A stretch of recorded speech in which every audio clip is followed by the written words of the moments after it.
Hello, everybody, and welcome into another episode of the Fantasy Pros Football Podcast. My name is Ryan Wormley. For those who haven't heard me much over the offseason, I do social media here at Fantasy Pros and occasionally fill in for Joey P. And you will notice, for those watching on YouTube, that is why I'm wearing a Hawaiian shirt today, because Joe is on vacation.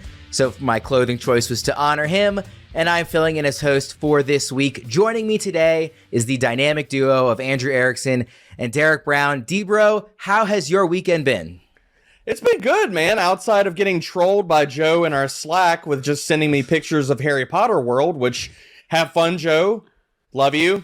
Don't love those pictures, but I hope you're having a good time, man. But outside of that, it's a good weekend. Just enjoying some time by the pool, trying not to get sunbaked. Not succeeding in that at all, but overall, it's been good. That's good to hear. Erickson, you were telling us a little pre-show about your weekend, some momentous things going on. Yep, looking for a wedding venue for 2024. So we're planning out very well in advance so we can make sure we find a place that we really like. But yeah, that's kind of what my summer is going to be consistent of, hopping on this podcast, doing fantasy football research, and trying to find a wedding venue for 2024. So it's going to be fun. That's a heck of a summer. You guys didn't ask, but yes, my co-ed softball team did win our league championship this weekend. And yes, I played very well. I hit 2 over-the-fence home runs, 1 in the park home run, another ball off the top of the fence. So it was a pretty good weekend for me as well. As always, I want to make sure the listeners can find the three of us online. Erickson's Twitter handle is at @AndrewErickson_. D-Bro is at D-Bro_FFB. And I can be found at Ryan Wormley. That's Wormley like how you dress when it's cold outside. And of course, we can be found everywhere online at Fantasy Pros. I do want to mention an awesome prize Fantasy Pros is giving away to you, the listeners. We've got a free signed Javonte Williams helmet giveaway over at fantasypros.com/contest right now. All our listeners have to do is subscribe to our YouTube channel, youtube.com/fantasypros. Take a screenshot, submit it at fantasypros.com/contest to have a chance to win. You've only got a couple of days left, so just make sure you enter before the end of June. I also want to remind everyone about our Fantasy Pros Discord server, where we've got channels to talk about trades, draft strategies, player debates, and fun off-topic stuff as well. So much more. Plus, premium subscribers gain access to dozens of extra channels, including AMAs and live stages events with all the Fantasy Pros analysts, even D-Bro and Erickson. Guys, let's jump into our breakout candidates. Today we're talking about wide receiver breakouts and tight end breakouts. We're going to start with the receivers. Now, obviously, there are plenty of ways that you can define a breakout in today's landscape. For the purposes of the conversation today, we're going to say that it's the player most likely to move up to the next tier or more throughout the course of this season. We're going to start with tier 2 in the wide receivers. D-Bro, who do you have? It's CeeDee Lamb season, baby. I'm all in. I think that there's so many different parts and pieces to like about CeeDee Lamb. First of all, we know that he's never gotten a massive target share in this Dallas offense. 20%, 18% in his 2 seasons. This could be the year where he steps into that 25, 26% range and really balls out. Because we know Dallas is going to do 2 things, definitively. They're going to throw the ball a lot. They're going to run at a high pace. And when you have CeeDee Lamb, who now has this clear runway with no Amari Cooper, and as a player that can win both outside and inside, he was top 20 in yards per route run versus zone coverage, right ahead of Mike Williams and Stephon Diggs, as well as if you go over to reception perception and you look at Matt Harmon's work, 91st percentile versus man, 82nd percentile versus press. So whether it's Lamb in the slot, dominating linebackers and nickel corners, or he's on the outside and he's just bullying dudes, I think he can crush it and step into an elite type of tier 1 season in 2022. Yeah, I mean, CeeDee Lamb to me, if you were asking any player not in tier 1 currently has the best chance of being not just a tier up, but in tier 1 next season, I think he's the obvious choice for everything you just said. There's no real competition for targets. He obviously is a monster. He has the pedigree as, a former top prospect. There's just so much going into this season that it would almost at this point be a surprise if he wasn't a tier 1 wide receiver going into next year. Erickson, do you agree?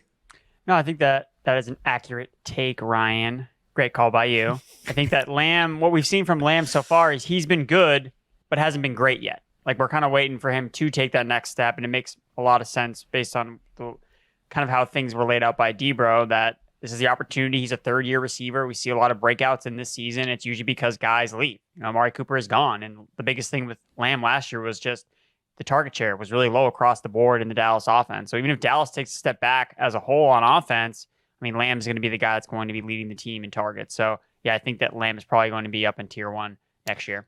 Just to read through the whole tier before we get to Erickson's pick, tier 2 right now in half-point PPR, Davante Adams, Stephon Diggs, CeeDee Lamb, who is ranked 6th overall in half-point PPR, Deebo Samuel, Mike Evans, and Tyreek Hill. Which one of those guys, Erickson, are you picking for your breakout?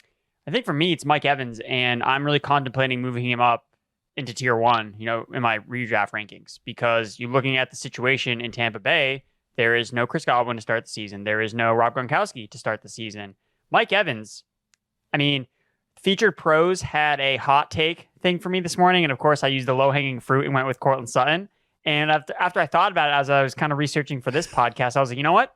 I should have taken Mike Evans, breaks the touchdown record. That's what I should have done as my hot take, because that's in a 99th percentile range of outcomes for Evans, because there's not a lot of mouths that Tom Brady needs to feed. Mike Evans has Tom Brady's trust. You look at him last year without Godwin or Antonio Brown in the lineup at the end of 2021, 27% target share. Last year, he caught half of his touchdowns in games without Gronk. And in the 3 games that Antonio Brown and Gronk both didn't play in, Evans caught 5 touchdowns in 3 games. We know Mike Evans is a touchdown machine. And you can look at, okay, he's 29 years old. You know how old Randy Moss was when he broke the touchdown record with Tom Brady? 30. So Mike Evans, he gets 1,000 yards every single year. He's going to catch double-digit touchdowns. I don't see why we're not looking at him as, just lock and load him. And then you just deal with whatever guys come back, you deal with it. But Evans has always been a boomer bust guy. Never really been someone that's always had a really high target share. But you have the touchdowns that we know are going to happen in this offense. We were talking about Cameron Brate before the pod. Look, Brady trusts Mike Evans. And I know that Cameron Brate had a bunch of red zone targets last year, but it did not turn into touchdown production. That's not going to be the case with Evans. So I think Mike Evans is someone I need to start just moving up in general.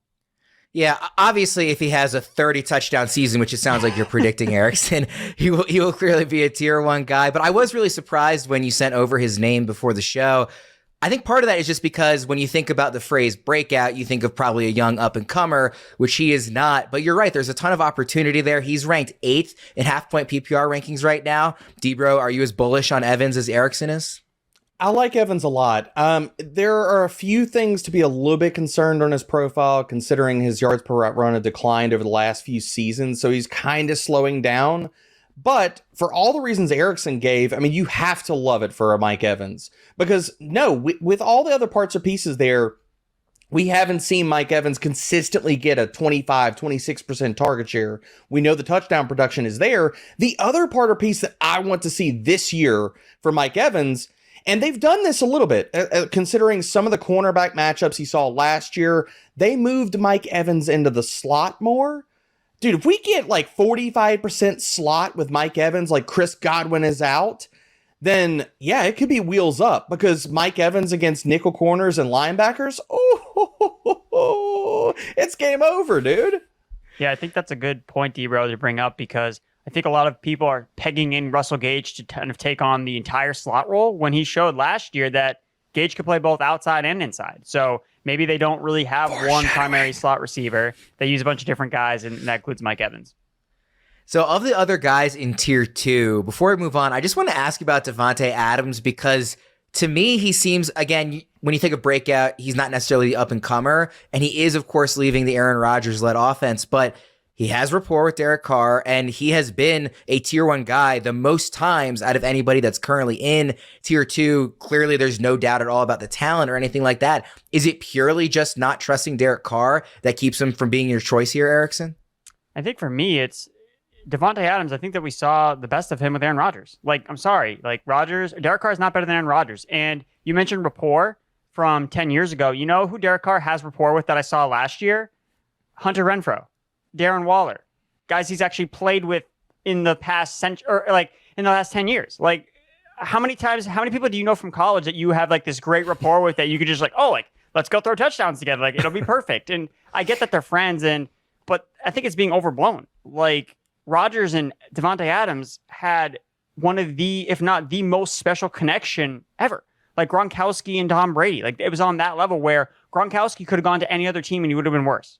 Like in my mind. And that's what happened to Davante Adams. So I think that's fair that he's not in tier 1 because he's a tier 1 fantasy receiver with Rodgers. And any other quarterback that's not Rodgers, even though Derek Carr, I think, is underrated, still not Aaron Rodgers. So according to Erickson, I had a good point on CeeDee Lamb, but an overblown point on Derek Carr and Davante Adams. I'm 1 for 2. Coming after you. Let's move to tier 3. I'll run through these names here before Debro gives us his choice. A.J. Brown, Keenan Allen, T. Higgins, Michael Pittman Jr., Deontay Johnson, Jalen Waddle, DJ Moore, and Terry McLaurin. That is tier 3 in half-point PPR rankings. Debro, who is your choice to break out? Well, I could have gone with A.J. Brown here because I love him and I have him ranked very aggressively, but we're talking about low-hanging fruit. Erickson's going to be talking about Sutton because that's what happens. His heart is beating. He's breathing. I'm going to be talking about Michael Pittman. I'm all in, and I don't really understand how anybody can sit here and have this downside case scenario unless you're looking at last year's results and just marrying that into, well, that's what's going to happen again this year. Okay, well, fine. Let's talk about last year. In the first few weeks of the season, weeks 1 through 6, the Colts were 8th in neutral script passing rate. After that time, this team was 5th in neutral rushing rate. They got a quarterback upgrade. Carson Wentz is not there. And I'm sorry, Matt Ryan is better than him. And so those factors, I think, 1, the Colts are going to pass more. 2, we're going to see another evolution of Michael Pittman's game. And he was really good last year. And he was barely outside of already stepping up another tier. He should be ranked higher than what he is right now. Like, I have him as a wide receiver 1. And I don't understand like anybody like saying, okay, we should fade him because you're living off of last year's results. Michael Pittman was 4th in route win rate last year, 8th in win rate versus man, so he could play outside, play inside, and he was 19th in yards per route run. Yeah, the breakout's coming. He is jumping up a tier this year. It's going to happen, guys. Yeah, Pittman, I almost responded to you when you sent over this name and said, pick somebody else because he's too obvious. But sometimes the obvious answer is the right one. And it, again, similar to CeeDee Lamb, it's almost hard to imagine, given everything we know about the position and what we've seen from him, quarterback upgrade, all of that. It's almost hard to imagine him not at least being a tier 2 receiver this season. So obviously it's a great pick. Erickson, you can't pick Sutton just yet. We're still a tier away. So who are you taking in tier 3?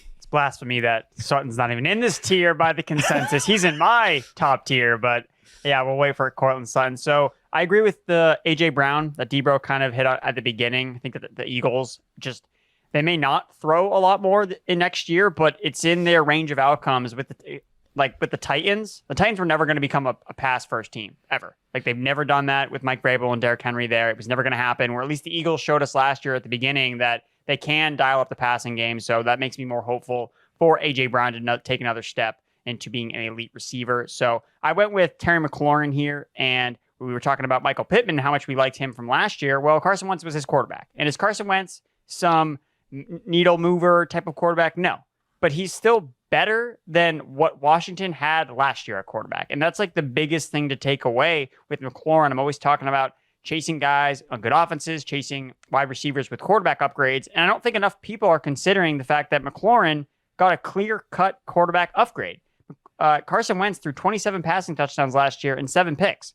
Like, that's good. Like 27 touchdowns and 7 interceptions. Like you said that for Carson Wentz, like the way people talk about Wentz, he threw 15 interceptions and like 20 touchdowns, which is what the Washington football team did last year at quarterback. Well, it's because the ugly interceptions are so memorable. Yes, but they still only count as 1 interception or 2 interceptions. And if you look at him last year, just as a fantasy producer, speaking to Wentz, finished as a top 10 quarterback 6 times. That was equal or better to Derek Carr, Ryan Tannehill. Thought experiment, guys. Let's think for a second. What if the Raiders traded for Terry McLaurin instead of Davante Adams? Would we be viewing, I think the clear consensus would be, oh my God, McLaurin's got Derek Carr. He's got, a brand new quarterback. Carson Wentz did not put up very different numbers from Derek Carr last year from a fantasy perspective. So there's a guy that can definitely supplement production from McLaurin to kind of get him out of the wide receiver 2 range and kind of move him up to the back end of a wide receiver 1. You look at Carson Wentz from a deep passing perspective, which McLaurin has had terrible deep ball passers throughout his career. Number 7 per next gen stance of deep ball passing, Carson Wentz. Taylor Heineke, oh my God. Dude, I don't even need to pull up the stats because you just watched that guy throw the ball deep last year. It was horrible. Just absolutely atrocious. McLaurin's like, where's the ball? Okay. Yeah, no shot. So I think that Wentz and McLaurin are being a little bit underrated, and I think that we could see a step. And also, maybe McLaurin gets traded. He ends up on a contender, and then you're like, boom, like wheels up because we know he's talented. So we actually have a Terry McLaurin question in the mailbag later. I'm just going to bring it up now while we're talking about him. At Equinox FF asks, what's the price check on Terry McLaurin? Is he worth a first round pick in 2023? And for the record, the most recent trade chart on FantasyPros.com says yes, unless the pick is top 3 in a super flex. All other first round picks are valued as lower or equal to what Terry McLaurin is right now in the trade chart. So Erickson, would you trade a first rounder for him?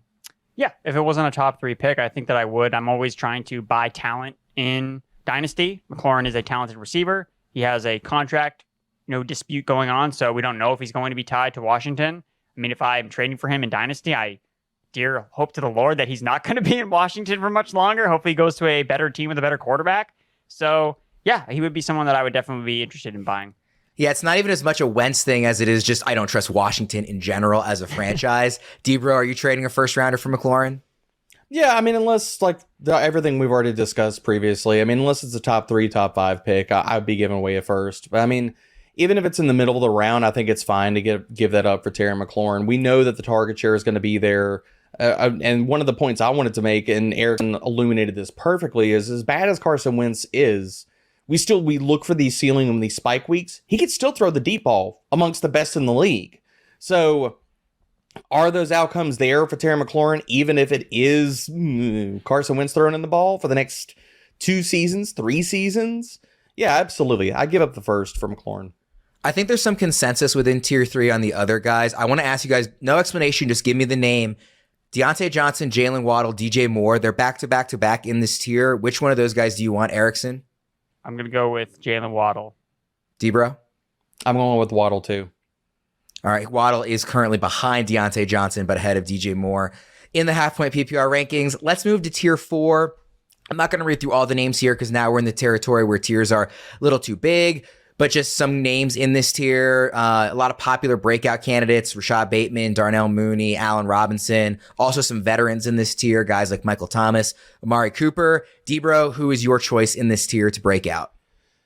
For me, it's Mike Williams, and people could sit here and talk about the breakout happened last year, but if you look at last season's stats, and I've already talked about this previously on social media and stuff, I think Mike Williams outscores Keenan Allen this year. And we talked about wide receivers slowing down. Keenan Allen, his yards per route run have quietly decreased in each of the last 5 seasons, whereas we got a snippet of Mike Williams performing as an alpha last year. Weeks 1 through 5, 25% target share. He was the freaking wide receiver 3 in fantasy. That's good. Just in case you're wondering at home, that's really good. And now we're talking about it's another year in the bag for Keenan Allen. Mike Williams also was top if you look at him in win rates, yards per route run, all these different things, and yards after catch per reception. He's also top 20 in that. So we're looking at all the efficiency metrics scream that Mike Williams is still at the top of his game. If the target share flips a little bit more in his favor throughout the season, and he cements himself as that top option in a top 5 offense in the NFL and the chart for the Chargers, yeah, he's going to crush this year. From week 6 to week 16, he had 1 game with 100 yards and 1 game with a touchdown. Does that inconsistency in the heart of the fantasy season scare you at all? Nope. It doesn't scare me because he was banged up through part of that, and people could talk about the injuries and how he plays the game, the contested catches. We saw his game evolve, and he wasn't used in that downfield clasher role throughout the entirety of last year, and he actually rebounded. So like after week 12, rebounded to a 20% target share. He was the wide receiver 17 after week 12. So I'm not concerned about it. I think that I'm more willing to buy into the snippet that we saw at the beginning of the season than the lull he had while he was dealing with injuries during the middle of the season. Mike Williams currently ranked 21st overall at the position in half-point PPR. Erickson, we all know who your pick is here. Let's just get this out of the way. Yeah, so my pick is Courtland Sutton here in T. Whoa, in what an 4. upset. I did not see that coming. Yeah, it's absolutely wild. I've been trying to shape and remold the take through different means. So I'm actually coming to Sutton's defense here because the argument against Sutton, for the most part, is talking about how Jerry Jeudy out-targeted Sutton when Jeudy came back from his injury last year. 100% accurate. He did. Sutton's target share absolutely tanked. But I want to provide some context to those specific numbers. There were 2 quarterbacks that played for Denver during that time. Teddy Bridgewater started the majority of the games, and Drew Lock finished up the season the last 3 games. Teddy Bridgewater was the quarterback there. We knew going into last season that Teddy Bridgewater and Courtland Sutton were not a good fit. We knew that. That's why I liked Jerry Jeudy more last year, because I knew Teddy Bridgewater, or I thought Teddy Bridgewater was going to be the quarterback. So, of course, Jerry Jeudy is the more targeted receiver as the finesse route runner near the line of scrimmage. Do you think Teddy Bridgewater is looking to launch the ball down the field? No. So it makes sense to me that Jerry Jeudy led the team in targets. And what did he do with that? Nothing. Like, he had 0 production to show for it. Whereas Sutton, at least during the beginning of the season, when he was commanding a high target share, was actually putting up fantasy points. Like, that's why I like Sutton more than Jeudy, because Sutton has shown that he can score fantasy points. Like, it can be that simple. And when you're looking at Russell Wilson doesn't necessarily always gravitate towards one guy. In DK Metcalf and Tyler Lockett, it's been pretty split. Like, those have been the top 2 guys, and it's really been pretty close. But the thing that's the difference in what you want for fantasy is the high value touches. And that's Courtland Sutton. Red zone targets. Courtland Sutton, 2019, had the highest target rate inside the 10-yard line for wide receivers. He led the Broncos wide receivers in red zone targets in 2021. Last year, a Seattle wide receiver has finished top 5 in red zone targets for the past 3 straight seasons. The Seattle Seahawks, top 5 in touchdown red zone conversion rate. Denver, over that same time, has never finished better than 21st. So even if Sutton and Jeudy have the same exact target share, which I think is not crazy to think about if they're the 2 best receivers on the team, Sutton is still going to be the one that's going to catch more touchdowns and be used in the red zone. And even when Jeudy was out targeting Sutton, Sutton had more air yards. So I don't understand that, Jeudy had more targets when Teddy Bridgewater was the quarterback. Like, that's going to be your main argument against fading Sutton when Sutton has the production, has the red zone usage, has the air yards usage. So for me, that's why I still lean towards Sutton. And I think there's points in every draft where I still look at Jeudy because that's being separated a little bit in terms of ADP. And when I draft against sharp drafters, sometimes I take Sutton before I do, and then I'm very sad. So I have to sometimes look to Jeudy as another option. But I don't think it's particularly close between the 2 guys. And I know I've talked about Sutton kind of being this year's Cooper Kupp, and I always had trouble trying to contextualize that take because people hear me like, oh, you think he's going to be the wide receiver 1 overall? And I don't think that. He's really more of a middle-range wide receiver that could potentially take a big leap and be a league winner for you. But I think that the take I want to actually have is Courtland Sutton leads the NFL in red zone targets, because that's what Cooper Kupp did last year. And when you lead the NFL in red zone targets, it's really easy to put up fantasy numbers. So that's my Sutton. That's my Sutton bit. Courtland Sutton is ranked 22nd among wide receivers in half-point PPR right now. That's absolutely blasphemous. When I wrote down in the notes, all your picks, I wrote Erickson, Courtland Sutton, parentheses, duh, before you even sent me the names. So that one was to be expected, but some good reasoning there. Let's move to tier 5. This is the sort of wide receiver 2/3 range, but with some real upside here, and some guys, a lot of upside. There are names like Elijah Moore, Amon-Ra St. Brown, Drake London, Tyler Lockett. Debro, who's your pick? Well, everybody's going to expect me to say Drake London here, but I feel like I've preached the good news about Drake London enough. I'm going to pivot a little bit and move back to Philadelphia. I want to go to DeVonta Smith. And if you look at how DeVonta Smith's year played out last year, it was honestly a little bit curious. I think he was used as the Eagles' deep threat last year. He was 6th in ADOT, 9th in deep targets. I think we see that change this year. And I think it's going to be for the betterment of DeVonta Smith. And no, yes, we want the deep targets. I'm not saying that role totally goes away, but looking at how Philadelphia's offense can operate, I mean, I've talked about, I kind of like teased my love for A.J. Brown, but a little of that goes still to DeVonta Smith. You look at last season, and I understand like the counting stats weren't there. I mean, the guy would have crossed 1,000 yards if they let him finish the final week of the season. So I think the narrative would have been a little bit different considering that. But again, talking about reception perception, 77th percentile versus man, 83rd versus zone, 84th versus press.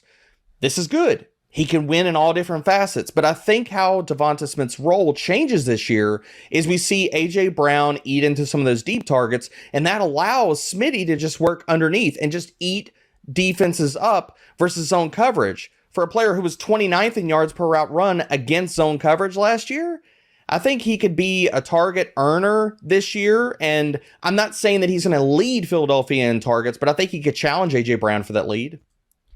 I'm not sure, unless I missed it, that you mentioned Jalen Hurts in that whole section. And he's kind of the biggest question mark, right? And it's not even, do you think he can be a better passer in general? It's, do you think he can be a better passer specific to the types of routes that we want to see DeVonta Smith running?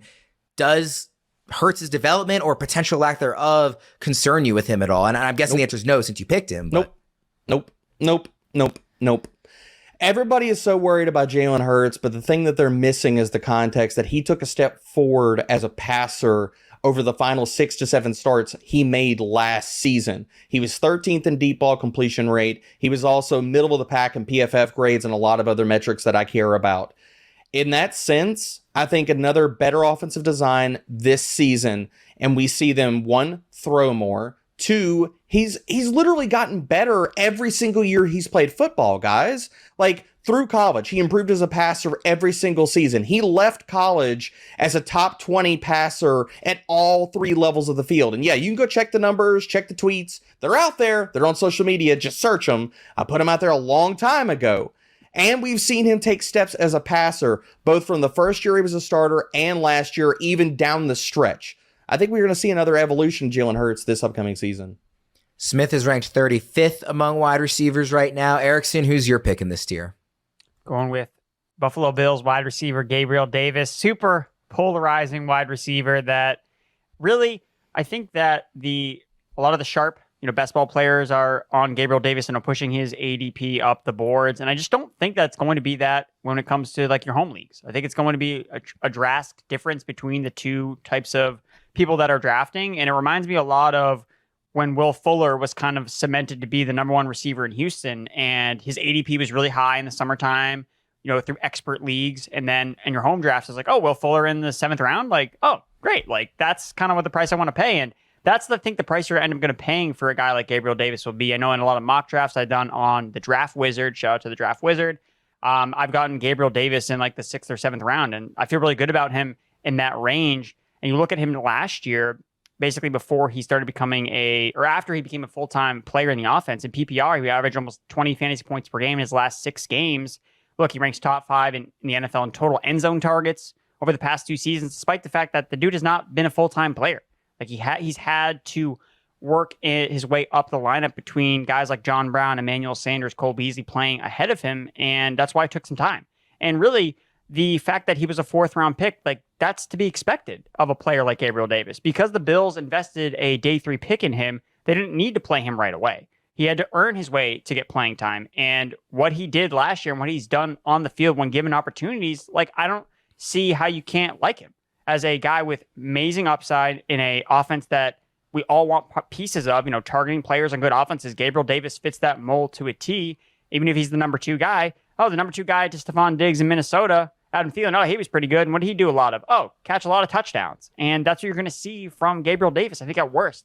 I know that people are afraid because, he's a 4th round pick, he doesn't have a very high target share in this offense, but now this is the first time he's going to be a full-time player in the Buffalo Bills offense. And I thought it was interesting. I was looking at the Boomer Bust report over on FantasyPros.com and kind of looking at the Bills' numbers there. So he ran 200 fewer routes than Sanders and Beasley. And yet at the same time, Gabriel Davis had the 2nd highest wide receiver 3 finish rate on the Bills. So he finished as a wide receiver 3, a top 36 receiver in PPR at a higher rate than Emmanuel Sanders and Cole Beasley did last year. So I think that's actually kind of telling of when you play in these high-powered offenses, your floor is actually a lot higher than you'd think. So I think that his floor is just going to be there naturally as like a top 36 receiver because he plays in the Bills offense. And then the ceiling is what we saw him do against the Chiefs. It's like, oh my God, like this guy could go toe-to-toe with Stephon Diggs being a guy that just catches a bunch of touchdowns. He gets favorable looks because Diggs is on the other side. So for me, Gabriel Davis, I know that his best ball ADP is pretty high. It is definitely steep, and I think it's more of a conversation there. But in redraft leagues, I think you're going to be able to get him in like the 6th or 7th round. And I think you're going to feel really good about that. Davis currently ranked 33rd at the position. Let's move to tier 6. This is a group of veterans who have flashed at times in the past, but have never really been truly reliable weekly starters. We've also got some first-round rookies sprinkled into this tier. Some names like Christian Kirk, Tyler Boyd, Kenny Galladay, Chris Olave. Debra, who you got? So we're talking about guys whose ADPs have kind of jumped up a little bit, but I think the breakout's still real, and I still don't think his ADP is quite high enough where it needs to be, and that's Russell Gage. We talked about loving Mike Evans. Why do people want to push back against Russell Gage? You don't like Cameron Brate. Gronk is gone. You don't like all the other wide receivers on this team. Chris Godwin, we have no clue when he's going to be back on the NFL field, much less going to be back to being Chris Godwin. Although, if you're looking at a lot of best ball drafts and ADP, he's starting to fall because people are catching up to this. We've been talking about this for weeks, guys. Like, you can go back to the hot take episode. Like, we're talking about breakout wide receivers. We've discussed him multiple times, and I'm not going to shut up about him now. Russell Gage is going to sit here and have a fantastic season inside of one of the NFL's best offenses. And last year, he proved that the talent is real inside of a broken offense. So now we're adding him to the Tampa Bay Buccaneers, be top 5 in passing rate, top 5 in pace. They're going to have Tom Brady again throwing balls. Russell Gage last year, 11th in yards per route run against man, right ahead of Justin Jefferson and Devontae Adams. People need to take that in for a second. Ingest that. Let that context simmer inside of you and enjoy it because it's real. That talent is real. 17th in yards per route run overall. He was top 12 in route win rate. Now we're talking about he's being airdropped into one of the best offenses in the NFL, and people still don't want, like, they're like, I'm not going to chase the ADP. I don't think he's going to go up a tier. Why? Why? Tell me why. Inside of an offense that last year showed it could support 3 top wide receivers and Gronk and Leonard Fournette in the passing game. Now, a lot of those things are gone. They're changed. And Russell Gage is an efficient player. I really don't understand the hate, and I'm willing to chase the ADP because I think he's going to take the leap. I think that all of the signs and things that we want out of a breakout wide receiver are there. I'm certainly not going to be the one to tell you why, Bro. He's Gage is currently ranked 46th among wide receivers. Erickson, who's your pick in this tier? Well, I got a question for Debro. So how high would you be willing to take Russell Gage? Because we've seen this before. We've seen this play out where, let's say an underrated wide receiver gets steamed up because of an opportunity in a Tom Brady-led offense. Now, let's not forget, 2018, I believe it was, Chris Hogan, former lacrosse player, was a round 4 pick because Julian Edelman got suspended, like, for the first 4 weeks of the season, I believe. And Hogan was literally going in the 4th round alongside Josh Gordon. I mean, that's absolutely crazy, but those guys were on the Patriots at the same time. Like, 4th round Russell Gage, man, like, there's a lot of breakout receivers. Like, would you pay that for Russell Gage? I mean, right now in my ranks, I have Russell Gage as a top 30 wide receiver. I want to say I have him at like wide receiver 28. He's flirting with wide receiver 2 status. I'd be willing to pay the penny. I mean, I really think that, like, there's even some more meat on the bone. Like, put it this way. Tell me this, Erickson. Can you see in your mind's eye the range of outcomes that Russell Gage walks out of this season as a wide receiver 15 inside of Tampa Bay's offense? Yeah, no, I could definitely see it, especially with, like, the front-loaded production. Like, I think that's the big thing with Russell Gage, especially in redraft, where you can literally grab him. If he's going in the 7th round, you can grab him and then start him until Chris Godwin comes back. And so it's just a matter of, like, will he be the guy that you need in league championships? Maybe not, but so much changes at that point. It's like, for week 1, like, Russell Gage is going to be, we're going to probably rank him as a top 24 wide receiver when we do our week 1 rankings. I know we actually have to have those out, I believe. So I need to make sure I have Russell Gage in my top 24. Well, and to your guys' point, while he might continue to move up and see the ADP rise in maybe some of the more expert or hardcore leagues, like Andrew was mentioning earlier, like, when you get into your home leagues, there's a very real chance that you're not going to have to take him as a wide receiver too, but you can still get that kind of production out of him. So definitely a good name to keep in mind. Erickson, who's your guy? Yep. So my guy is Kadarius Toney from tier 6. And basically you're just chasing what he did in a very small sample size last year. Posted 2.14 yards per route run, which ranked 11th last year, 25% target rate per route run, tied for 7th best in the NFL. So Toney, he flashed as a rookie. Like, that's kind of what we want. I didn't love him coming in as a prospect. They didn't really use him the right way at Florida. They kind of used him in this weird gadgety role.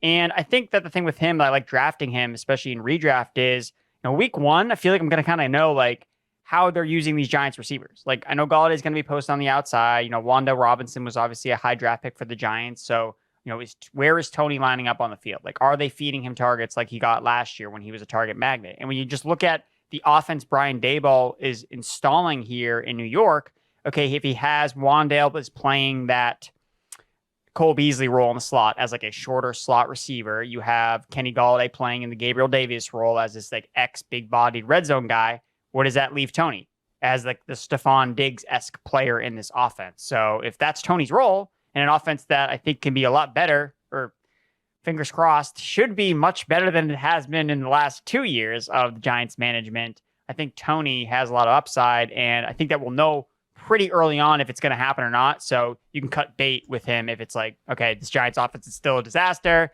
Let's move on, find somebody else. Toney currently ranked 48th among wide receivers. Let's go quickly to tier 7, mostly flyers and lottery picks in this tier, at least for redraft leagues. Van Jefferson, Curtis Samuel, George Pickens, guys that you could make a case for them, but you don't really know what to expect. What's going to happen there. Debra, who's your choice here? We're talking about late season hammers. Jameson Williams is the home run swing I want to take. I think that we're going to see an improved offense for the Lions overall this year, and I'm just betting on talent. We don't know where he's at with the ACL, but for a player that was 13th in yards per route run against all collegiate receivers with 50 or more targets last year, 2nd in yards per route run. And that's the other part about this. People talk so much about his ability to stretch the field. He's a triple level threat. Like, he can win in the short, intermediate, and deep. He was 2nd in yards per route run in intermediate targets, and he was top 16 in passer rating on short and intermediate targets. That's the home run swing that I want to take later in drafts. So people are going to gift me Jameson Williams because they're like, well, I don't know about the ACL. Maybe he plays. I don't really care if he plays the first 5-6 weeks. It doesn't matter to me. I'm just going to put him on my bench. Whenever he's healthy and he's playing full snaps, just going to watch the talent just bloom and blossom. It's going to be beautiful. We literally just saw a young Lions receiver last year not do much early in the year and then appear on like the 3rd most championship teams across all of fantasy football because he had such a big December. That was, of course, Amon-Ra St. Brown. I could totally see Jameson Williams being that guy. Obviously not contributing early for a different reason with the injury, but it's very easy to paint that picture of him being an absolute stud for your championship teams in December. Erickson, who's your guy in this tier? Going to go with Josh Palmer, wide receiver for the Los Angeles Chargers. Saw him average 7 targets per game as a rookie. Scored a touchdown in his 3 games with at least a 60% snap share. So I like that he was able to fill in for both Mike Williams and Keenan Allen at times last year. And if one of those guys gets banged up, like, Palmer is going to be the next guy in line to see the requisite snap share to put up fantasy numbers in one of the NFL's most prolific passing offenses. So I just want pieces of good offenses. Josh Palmer proved that he could do it. I know that we take shots sometimes on guys that, especially like with rookies, and I think rookies are usually good or better bets to kind of hit, later on during the season, kind of like with Jameson Williams. But I think Palmer, the fact that he just showed it last year that he could deliver when given an opportunity to do so, 71st percentile separation rate, which was actually the same as Keenan Allen was last year, 92nd percentile separation rate against single coverage. So he's a versatile guy. He can play inside and play outside. So yeah, I like guys on good offenses. And, we've seen before where there are offenses with quarterbacks that can support 3 receivers. It was the Rams offense for a while. We saw the Bengals offense do it at one point. So if the Chargers are that number 1 ranked offense, like a lot of us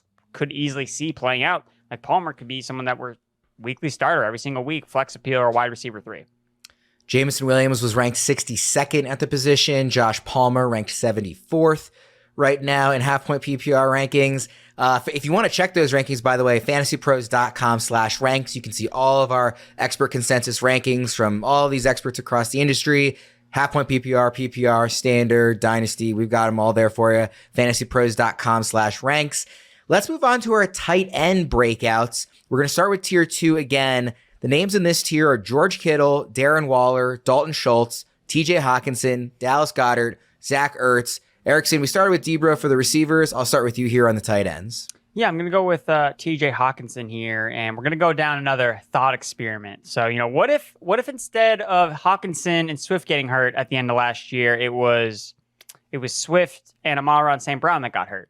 Would we be talking about Hockenson as the guy that had this monster season to end the year and won league championships? Because based on what he was doing up to that point, I think that was well within his range of outcomes through 13 weeks. TJ Hockenson, 6th in points per game, 5th in targets per game, 1st in route participation, 3rd in target share, 3rd in air yard share.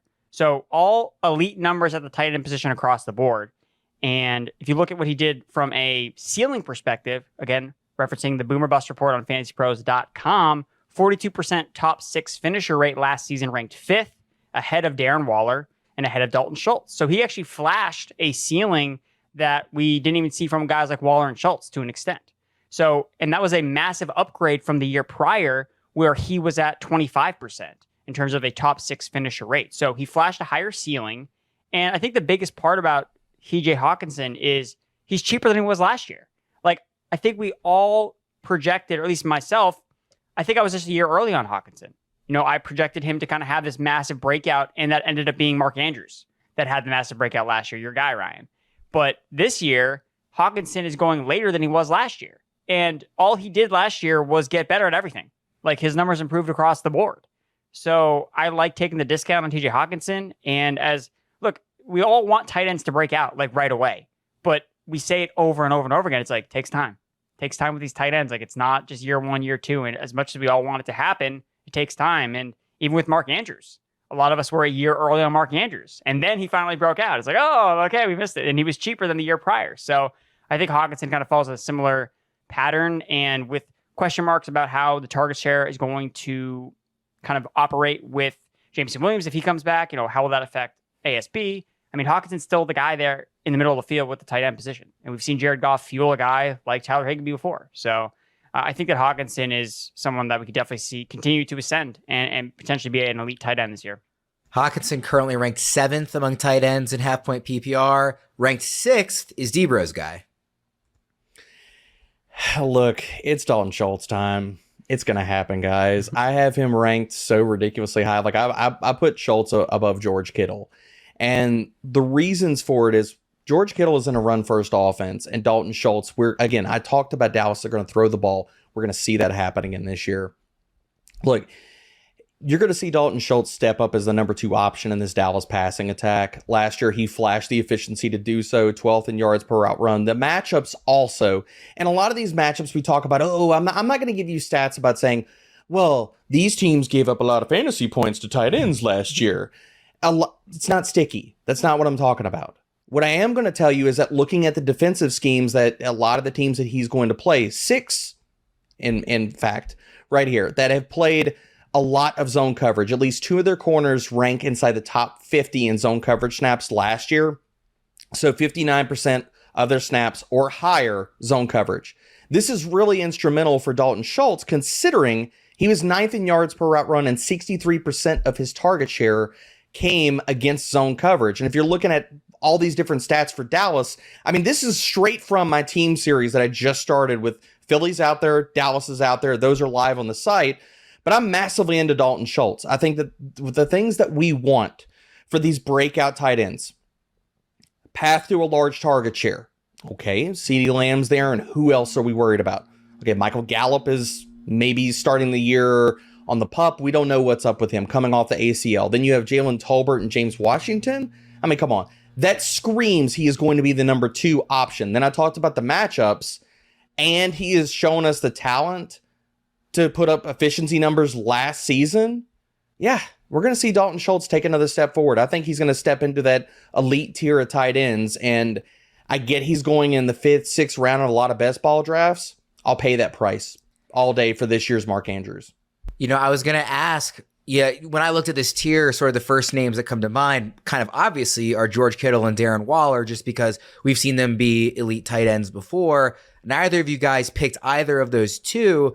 We both kind of addressed that in your answers, how even if you were to assume health for Kittle or that Waller remains a big piece of the offense, even with Devonta Adams there, you guys are still taking these two ahead of them as a better chance of breaking out. So definitely buying in early on these guys. Let's move to tier 3. Dawson Knox, Pat Freiermuth, Mike Gesicki, Cole Kmet, Hunter Henry, Noah Fant, Robert Tonyan. Erickson, who is your pick? Yeah, so I had cheated. If you didn't notice that. You'll notice I didn't actually say the name of the guy you picked. Because I didn't believe that any of those guys in that tier were worthy. Like, I'm sorry. The only guy that I did think was worthy, D-Bro picked as his guy. So that's why I couldn't go in there and say Cole Kmet, spoiler. So I went with Irv Smith Jr. because I think that the Minnesota Vikings offense is one that I want all of. Like, this offense is going to be one of the most fantasy-friendly offenses you could imagine, with the new offensive coordinator coming in, Kevin O'Connell, coming from the Los Angeles Rams. And Irv Smith's obviously coming off the injury-lost season, but he took a lot of steps forward in 2020, finished 12th in PFF receiving grade, 7th in yards per reception. And I just think that he's going to play an every down role in this Rams offense. You look at that role last year with the Rams, it was Tyler Higbee, operated as the number 1 tight end. He ran a route on 76% of the team's dropbacks. That was 7th highest in the NFL. And I found a very high correlation between tight end production and tight ends that are on the field. Like, that's like one of the biggest hurdles you just need to do. Are you on the field running routes? Like, that's like, it's such a massive hurdle. It seems so simple, but the way that some tight ends are used is just, they're not running enough routes. If you're only running a route on 50% of the dropbacks, it's just really hard for you to be a fantasy producer. I know that was a big problem with George Kittle during the beginning of the season. He just wasn't running enough routes because they're like, man, this guy's great blocker. Let's keep having him block. It's like, no, like Irv Smith, not the blocking type of tight end. We look at Conklin, what he did last year as that number 1 tight end in this offense, tight end 15 in fantasy. So even if you just, take what Conklin did last year, give it to Irv Smith, you're looking at tight end 15 with room to grow in this offense that I think is ascending, is going to be one to reckon with in 2022. Irv Smith ranked 17th at the position right now. Again, actually at the top of tier 4. D-Bro, thank you for actually sticking to the assignment and picking somebody in tier 3. You went with Cole Kmet, as Erickson mentioned, currently ranked 13th. Warmly, don't throw a man shade. We had to talk about the let Irv swerve movement that needed to happen. So Erickson deserves a pass. So but no shade we're from gonna do me. tier 4. You could have just waited till tier 4. I know that, but he should be ranked higher. I have Irv Smith ranked higher, so we could attack it from that scenario. But if we're not, yes, Cole Kmet was the low hanging fruit here, and the fact of it is, Cole Kmet is the Miles Sanders of tight ends. Like, he's got to score a touchdown this year, right, guys? Like, it's gonna happen, huh? Like, last year, Cole Kmet, 0, nada, zilch, no touchdowns, and everybody knows that. But that was so incredibly rare, it's ridiculous. Since 2017, you have 30 tight ends across 59 individual seasons that have garnered at least 80 targets. Cole Kmet's obviously in the sample. Cole Kmet is the only tight end in that entire sample to not score a freaking touchdown. The only one! He's going to get volume this year. The efficiency numbers are not great, but I think raw volume is going to trump everything this year for him. He was 11th in target share, 8th in targets, and 12th in receiving yards.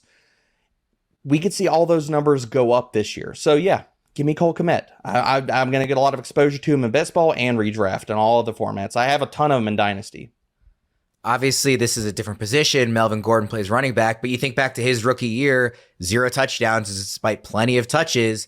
The next year after that, 10 rushing touchdowns. So 10 might be a lot to expect from Kmet, but I think he's a great pick as a potential breakout, especially if that rises at all in any sort of positive regression, you're going to be getting value there with where he's going.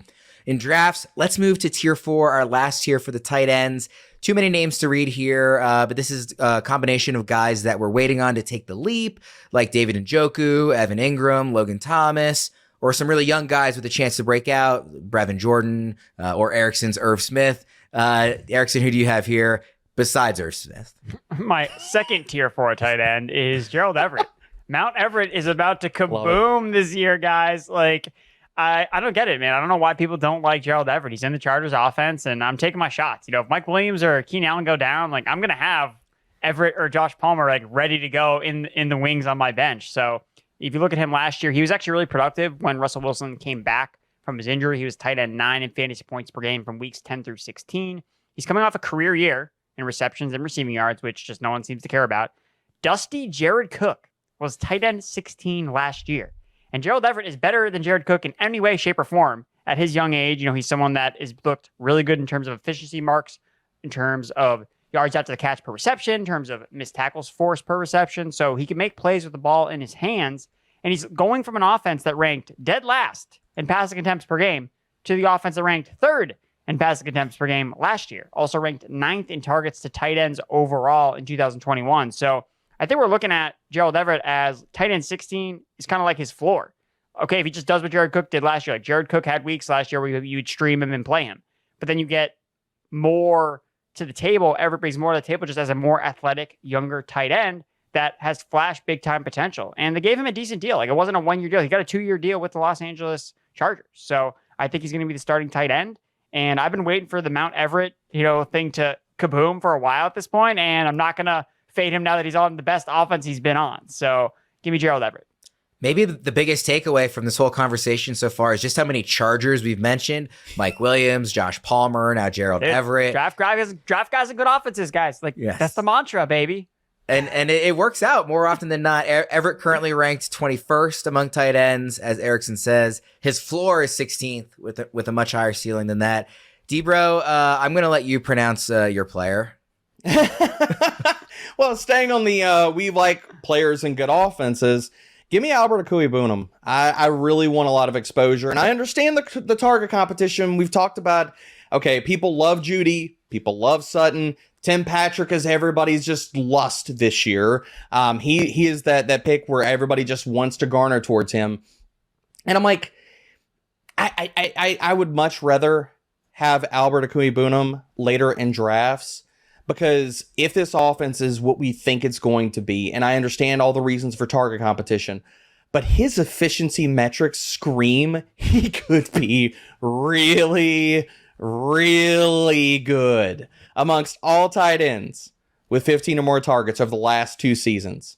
He's been 5th and 8th in yards per route run, 4th and 7th in yards after catch per reception. These are crazy good numbers. And now we're adding Russell Wilson, and everybody's like, well, I need to fight over Jerry Jeudy and Courtland Sutton, and you can't forget about Tim Patrick. Can't forget about him. Alberto is going way too late in drafts. Like, we're talking about love the Chargers. We mention all the parts or pieces. And if this is like the Tampa Bay Buccaneers of 2022, where they support all these different wide receivers and a really, really good tight end in fantasy, you can't say that the Denver Broncos couldn't be the exact same thought experiment. So, Albert Akui-Bunum. Yep. Add him to the list. As soon as the Broncos made the trade for Russell Wilson, and particularly since they got rid of Noah Fant in the process, it felt like the instant reaction was, oh, wow, Albert O's season. Why do you think, Debra, right now he's ranked 18th. Why do you think he's not a tier higher, maybe even 2 tiers higher right now in the pre-draft season? I think one of it is they're saying, okay, well, there's only so many targets to go around.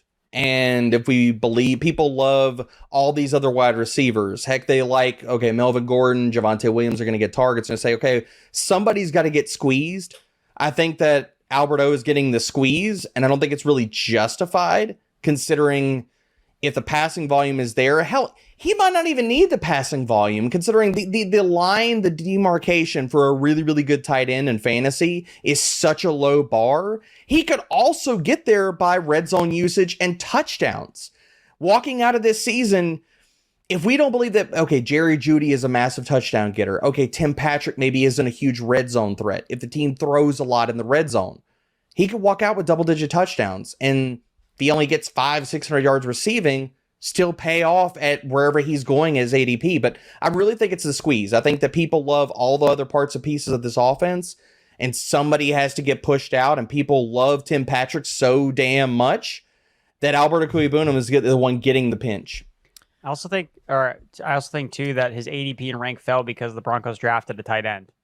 Where they drafted Greg Dulcich. And look, I mean, I'm sure he's a fine man, fine young player, but he's a rookie tight end. Like, we don't see rookie tight ends do anything. And the fact that people are just, oh, well, now you can't draft Albert O because this rookie tight end is going to take away all of his opportunities, and I just don't think that that's necessarily going to be the case. I understand the argument where, he's drafted by this new regime and they don't have any allegiance to Albert Okwuegbunam, so I understand it from that perspective, but I also understand that Nathaniel Hackett loves to run 2 tight end sets. Like, he was used that a lot in his time spent in Green Bay, so we're going to see both those guys on the field. And if you look at the metrics in terms of target rate per route run, that's a battle that Albert O should win. So I think that I like him now more. I mean, I was almost kind of like on the fringe of taking him where he was going, as a tight end 12. I was like, yikes, like this is a little scary. Okay, now he's affordable. So I think it's worth the upside. And then you just cut bait with him as one of your last round picks if he's out in the target squeeze, as Debro kind of alluded to. I love the point that you made there, Erickson, about the personnel usage. Green Bay has been top 3 in 12 personnel usage. And I don't think that people are really marrying this to what does that mean for the other wide receivers. If you got 2 tight ends on the field a lot, one of those wide receivers is not going to be a full-time snap player. I don't think that's Courtland Sutton getting the squeeze. So you're really like saying, okay, who is it? Is it Jerry Jeudy, who is most likely playing the slot? Probably. But could it be Tim Patrick too? And they just roll like Sutton and Jeudy in 2 tight end sets? If that's the case, you're looking at the wrong player getting the squeeze. It could be Jeudy or Patrick and not Albert O. We are up against the clock a bit. I do want to squeeze in one mailbag question because I think it's a good one. At JP Match or Mac asks, Elliott, Jacobs, Dobbins, ETN, Mitchell, Sanders, CEH, Dillon, Edmonds, Hunt. Is this year's RB dead zone really that dead? Erickson, I'll start with you.